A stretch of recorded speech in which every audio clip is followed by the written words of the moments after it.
மருத்துவர் ஐயாவை குறை சொல்றதுக்கு நான் தான் சொன்னேன். அதுவும் நீங்க வந்து கிரிட்டிசைஸ் பண்றதுக்கு சோசியல் ஜஸ்டிஸ்ல எவனுக்குமே இங்க வந்து அறிவு கிடையாது. தமிழ்நாட்டுல எவனுமே பேசக்கூடாது. இல்ல யார் பண்ணிருக்கா 27% ஓபிசி இடஒதுக்கீடு நீங்க போய் இல்ல இன்னைக்கு அன்னைக்கு இல்ல அன்னைக்கு இருந்த முதலமைச்சர் யார் போனா இதான் போட்டா அங்க போய் ஐயா தான் உட்கார்ந்து கூடாது. இல்ல முடியாது, தகுதி இல்ல கூடிய சூழ்நிலை தான் இருக்கு. கொல்லப்பட்டவர்கள், இறந்தவர்கள், சுட்டுக் கொல்லப்பட்ட தியாகிகள், சுட்டுக் கொல்லப்பட்ட உணர்ச்சி வசப்படாது. நீ செத்து போன சொல்லலாம். சுட்டுக் கொல்ல இறந்தவர்கள் இருக்கும். உங்களை விட இருக்குங்க எங்களுக்கு உணர்ச்சி. நீங்க வராதீங்க, அதுக்குள்ள நான் வரலங்க, உங்களுக்குள்ள வரலங்க. ஆமாங்க, இவ்வளவு நாள் நீங்க என்ன மரியாதை கொடுத்தீங்கன்றத உலகம் பாக்குதுல்ல. இவ்வளவு நாள் என்ன மரியாதை நாங்க பேசுறோம் இல்லைங்க. நீங்க பேசுறதுக்கு மட்டுமா இந்த அரங்கம்? வினோபா, நீங்க பேசுறதுக்கு மட்டுமா இந்த அரங்கம்? நீங்க பேசுறதுக்கு மட்டுமா இந்த அரங்கம்? இருங்க வினோபா, நீங்க வந்து நீங்க பேசுறதுனால மட்டும் ஒழுங்காது. நாங்களும் அசர மாட்டோம். இந்த சர்ச்சைக்கெல்லாம் வினோபா நாங்களும் அசர மாட்டோம். அவர் பேசிட்டோம். வினோபா ப்ளீஸ்.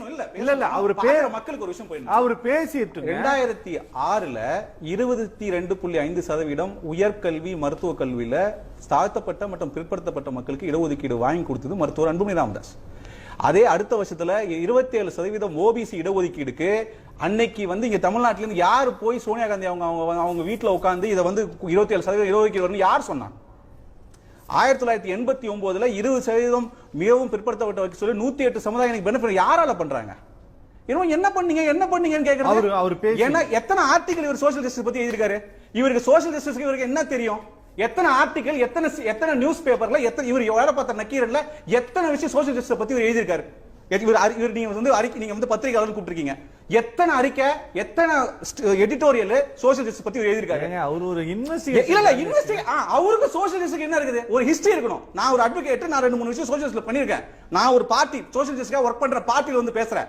எதுவுமே சோசியல் ஜஸ்டிஸ் பத்தி வரலாறும் தெரியாம, அதோட அது என்ன, அது என்னன்னு தெரியாம ஒரு தலைவரை, சமூக நீதி தலைவரை, ஒரு இயக்க, ஒரு போராட்டத்தை, ஒரு இயக்கத்தை நீங்க என்ன பண்ணீங்க? அதிகாரத்துல சுகாதாரத்துறை அமைச்சர் இருந்து இன்னும் சாதனை பண்ணலையா? நாங்க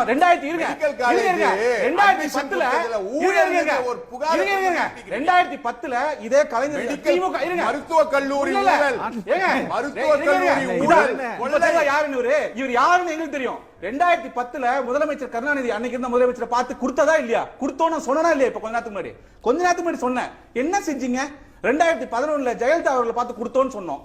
என்ன செஞ்சீங்கன்னு இன்னைக்கு கேக்குறாரு. 2018ல கொடுத்தோன்றோம். நாங்க போராடிட்டு தான் இருக்கோம், செஞ்சுட்டு தான் இருக்கோம்னு சொல்றோம். என்ன செஞ்சீங்கன்னு கேக்குறாரு.